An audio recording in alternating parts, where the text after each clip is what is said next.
ದೆಹಲಿಯ ಜಂತರ್ ಮಂತರ್ ಹೊತ್ತಿ ಉರಿತಾ ಇದೆ.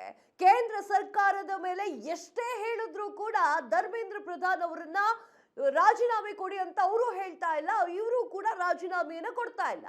ವಿದ್ಯಾರ್ಥಿಗಳನ್ನ ಎದುರು ಹಾಕೊಂಡಿದ್ದೀರಿ ನೀವು. ವಿದ್ಯಾರ್ಥಿಗಳನ್ನ ಎದುರು ಹಾಕೊಂಡು ಸರ್ಕಾರ ನಡೆಸಲಿಕ್ಕೆ ಹೋಗ್ತಾ ಇದೆ ಕೇಂದ್ರ. ಹಾಗಾದ್ರೆ ಈಗ ಕಾಕ್ರೋಚ್ ಜನತಾ ಪಕ್ಷ ಯಾವ ರೀತಿಯಾಗಿ ಪ್ರತಿಭಟನೆ ಮಾಡುತ್ತೆ? ಈ ಪ್ರತಿಭಟನೆಯ ಉದ್ದೇಶ ಏನು? ಇದೇ ಹೊತ್ತಿನ ಸ್ಪೆಷಲ್ ಕಾಕ್ರೋಚ್ ಕಿಚ್ಚು. ನಾನು ಕಾವ್ಯ ಹೆಗಡೆ.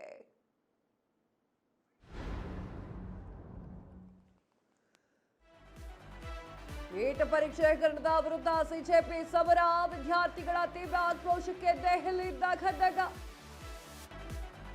ನೀಟ್ ಪರೀಕ್ಷೆ ಹಗರಣದ ವಿರುದ್ಧ ಸಿಜೆಪಿ ಸಮರ, ವಿದ್ಯಾರ್ಥಿಗಳ ತೀವ್ರ ಆಕ್ರೋಶಕ್ಕೆ ದೆಹಲಿ ಗಡಗಡ. ಇಂದು ಬೆಳಗ್ಗೆಯಿಂದ ಪ್ರತಿಭಟನಾಕಾರರ ಜಮಾವಣೆ.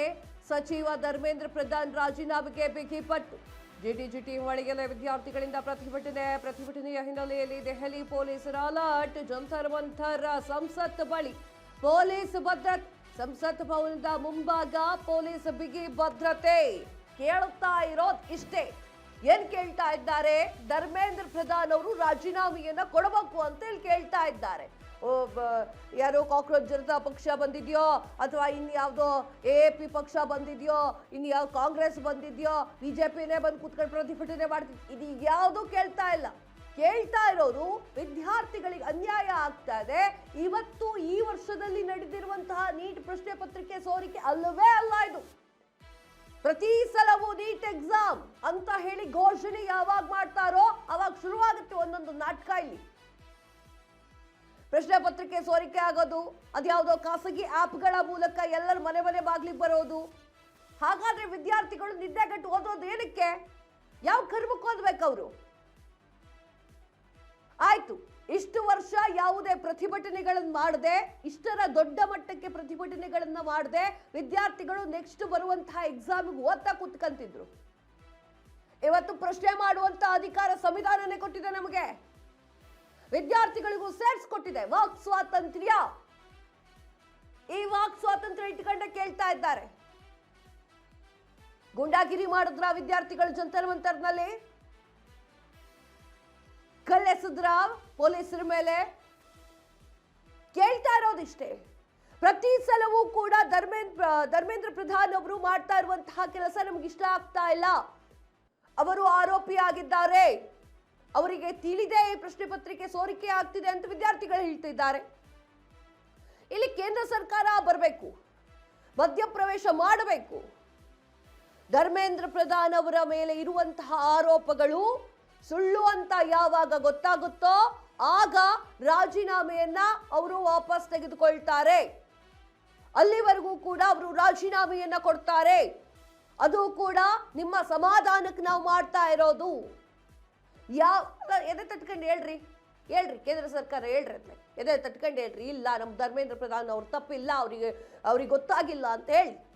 ಅವರು ಮಾಡಿಲ್ಲ, ತಪ್ಪು ಮಾಡಿಲ್ಲ ಅಂತಂದ್ರೆ ಹೆದರೋದು ಯಾಕೆ? ಕೊಡ್ಲಿ ರಾಜೀನಾಮೆ. ಏನು ಕಾಕ್ರೋಚ್ ಜನತಾ ಪಕ್ಷ ಹೇಗೆ ಫೀಲ್ಡಿಗೆ ಬಂದಿದೆ ಅನ್ನೋದ್ರ ಬಗ್ಗೆ ಇವಾಗ ಮತ್ತೆ ಕುತ್ಕೊಂಡು ಮಾತಾಡೋ ಅವಶ್ಯಕತೆ ಇಲ್ಲ ಅಂತ ಕೇಳ್ತೀನಿ ನಾನು. ಹೇಳಿರುವಂತಹ ಹೇಳಿಕೆಗೆ, ನಿರುದ್ಯೋಗ ಸಮಸ್ಯೆಗೆ, ಅದರ ಬಗ್ಗೆ ಹೇಳಬೇಕಾದ್ರೆ ಹೇಳಿರುವಂತಹ ಒಂದೇ ಒಂದು ವರ್ಡ್ಗೆ ಕಾಕ್ರೋಚ್ ಜನತಾ ಪಕ್ಷ ಹುಟ್ಕೊಳ್ತು. ಕಾಕ್ರೋಚ್ ಜನತಾ ಪಕ್ಷವೂ ಕೂಡ ಒಂದೊಳ್ಳೆ ಅವಕಾಶಕ್ಕಾಗಿ ಕಾಯ್ತಾ ಇತ್ತು. ವಿದ್ಯಾರ್ಥಿಗಳ ಪರವಾಗಿ ನಿಂತ್ಕೊಳ್ಬೇಕು ಅಂತ ಕಾಕ್ರೋಚ್ ಜನತಾ ಪಕ್ಷಕ್ಕೆ ಅನ್ನಿಸ್ತು. ವಿದ್ಯಾರ್ಥಿಗಳ ಪರವಾಗಿ ನಿಂತ್ಕೊಂಡು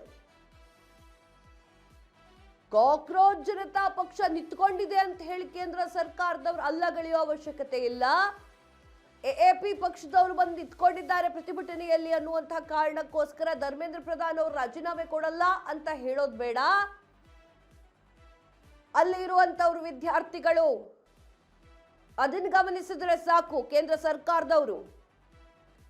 ಇನ್ನು ವಿರೋಧ ಪಕ್ಷದಲ್ಲಿ ಕುತ್ಕೊಂಡು ಮಾಡಬೇಕಾಗಿರುವಂತಹ ಕೆಲಸವನ್ನ ಪಾಪ ಕಾಂಗ್ರೆಸ್ ಮರ್ತಿರೋ ತರ ಕಾಣ್ತಾ ಇದೆ. ಮುಂಗಾರು ಅಧಿವೇಶನ ಏನಿದೆ, ಆ ಅಧಿವೇಶನದಲ್ಲಿ ಕ್ವಶನ್ ರೈಸ್ ಮಾಡಬೇಕು. ವಿದ್ಯಾರ್ಥಿಗಳ ಜೊತೆ ನಿಂತ್ಕೊಳ್ಬೇಕು. ವಿರೋಧ ಪಕ್ಷದವ್ರ ಕೆಲಸ ಏನು ಏನ್ರಿ ಕೆಲಸ ವಿರೋಧ ಪಕ್ಷದವ್ರದ್ದು? ಸಂಸತ್ ಚುನಾವ್ ವೇಳೆ ಹಿಂಸಾಚಾರದ ಬಗ್ಗೆ ತನಿಖೆ. ದೆಹಲಿ ಪೊಲೀಸರಿಂದ 5 SIR ದಾಖಲು. 4 ಆಯಾಮಗಳಲ್ಲಿ ದೆಹಲಿ ಪೊಲೀಸರಿಂದ ತನಿಖೆ. ವೈರಲ್ ವಿಡಿಯೋಗಳ ಅಸಲಿಯತ್ತೇನು ಅದರ ಬಗ್ಗೆ ತನಿಖೆ ಆಗ್ತಿದೆ. ಗಲಾಟೆ ವಿಡಿಯೋ ಬಗ್ಗೆ ತನಿಖೆಗೆ ಫಾರೆನ್ಸಿಕ್ ಮೊರೆ. ಪ್ರತಿಭಟನಾಕಾರರು ಗುರುತು ಪತ್ತೆ ಮಾಡಿದಂತಹ ಖಾಕಿ. CCTV drone body cam video ಪರಿಶೀಲನೆ. ಹೊರಗಿನಿಂದ ಬಂದಿದ್ದವರ ಬಗ್ಗೆಯೂ ಕೂಡ ಖಾಕಿ ತನಿಖೆ. ಒಳ್ಳೆಯದು. ಹೊರಗಡೆ ಬಂದಿರುವಂತಹ ವ್ಯಕ್ತಿ ವಿದ್ಯಾರ್ಥಿ ಅಲ್ಲದೆ ಬಂದಿರುವಂತಹ ವ್ಯಕ್ತಿಗಳು ಮಾಡಿರುವಂತಹ ಕಿಡಿಗೇಡಿತನವನ್ನ ಹುಡುಕಿ ಅವರನ್ನು ಅರೆಸ್ಟ್ ಮಾಡೋದೇ ಪೊಲೀಸರ ಕೆಲಸ. ಅದನ್ನು ಅರೆಸ್ಟ್ ಮಾಡ್ತಾ ಇದೆ. ಇಲ್ಲಿ ನಾನು ಕ್ವಶನ್ ಕೇಳ್ತಾ ಇರೋದು, ಎಲ್ಲಿ ಜಂತರ್ ಮಂತರ್ನಲ್ಲಿ ಪ್ರತಿಭಟನೆಗಳಾಯ್ತೋ ಅಲ್ಲಿರುವಂತಹ ಸಿಗ್ನಲ್ಗಳನ್ನ ನೀವು ಯಾಕೆ ತೆಗೆದ್ರಿ? ಜಾಮಾರ್ಗಳನ್ನ ಯಾಕೆ ಅಳವಡಿಕೆ ಮಾಡಿದ್ರಿ? ಯಾಕೆ ವಿಡಿಯೋಗಳನ್ನ ಸೋಷಿಯಲ್ ಮೀಡಿಯಾಗಳಲ್ಲಿ ಹಾಕ್ಲಿಕ್ಕೆ ಕೊಟ್ಟಿಲ್ಲ? ವಿದ್ಯಾರ್ಥಿಗಳು ಅನ್ಯಾಯವಾಗ್ತಿದೆ ಅಂತ ಬಂದ್ರೆ ಜಾಮರ್ ವ್ಯವಸ್ಥೆ ಯಾಕೆ ಮಾಡಿದ್ರಿ? ಇಷ್ಟು ವರ್ಷಗಳ ಕಾಲ ಬೇಕಾಗಿತ್ತ ಧರ್ಮೇಂದ್ರ ಪ್ರಧಾನ್ ಅವರ ಜೊತೆಗೆ ಅಮಿತ್ ಶಾ ಕುತ್ಕೊಂಡು ಮಾತಾಡಕ್ಕೆ? ಸಂಸತ್ ಒಳಗಡೆ ಬರದಂತೆ ತಡೆದ್ರಿ, ಒಪ್ಕೊಳ್ತೀನಿ. ಯಾವ್ಯಾವ ಕಿಡಿಗೇಡಿಗಳು ಬರ್ತಾರೋ ಗೊತ್ತಾಗೋದಿಲ್ಲ ನಿಮ್ಗೆ. ಅಲ್ಲಿ ನಿಂತು ಮಾತಾಡಬೇಕಾಗಿರುವಂತಹ ಪ್ರಧಾನಮಂತ್ರಿಗಳು ಅಥವಾ ಬೇರೆ ಯಾರೋ ಓದಿನೇ ಬರಬೇಕು ಅಂತ ಹೇಳ್ತಾ ಇಲ್ಲ ನಾನು. ನಿಂತ್ಕೊಂಡು ಮಾತಾಡಬೇಕಾಗಿರುವಂತಹ ಸಂದರ್ಭ ಬಂದಾಗ ಸಂಸತ್ತೊಳಗೆ ಕೂತ್ಕೊಂಡಿದ್ಯಾಕೆ? ವಿದ್ಯಾರ್ಥಿಗಳು ಜಾಯ್ನ್ ಆಗ್ತಾ ಇದ್ದಾರೆ ಅಂದಾಗ ಮೌನ ವಹಿಸಿದ್ಯಾಕೆ?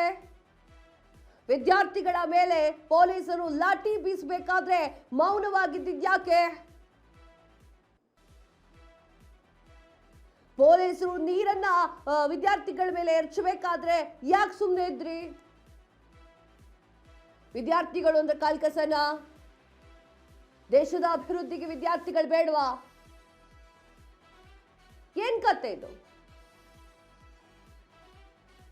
ಸಿಸಿಟಿವಿ ಡ್ರೋನ್ ಬಾಡಿ ಕ್ಯಾಮ್ ನಲ್ಲಿ ಪೊಲೀಸರು ತನಿಖೆ ಮಾಡ್ತಿದ್ದಾರೆ. ಒಳ್ಳೆ ಕೆಲಸ ಮಾಡಿ ಕೇಳಿ.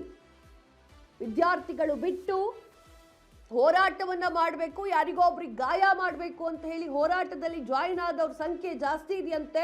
ಸೊ ಆ ಒಂದು ಕಾರಣಕ್ಕಾಗಿ ಬಾಡಿ ಕ್ಯಾಮು, ಡ್ರೋನ್ ಕ್ಯಾಮು, ಮತ್ತೊಂದು ಯಾವುದೋ ಕ್ಯಾಮು, ಮತ್ತೊಂದು ಯಾವುದೋ ಕ್ಯಾಮ್ರಾ ಹಾಕೊಂಡು ಬಂದಿದ್ದಾರೆ. ಬಟ್ ವಿದ್ಯಾರ್ಥಿಗಳಿಗೆ ಆಗ್ತಿರೋ ಅನ್ಯಾಯವನ್ನು ತಡೆಯೋರು ಯಾರಿದ್ದೀರಿ?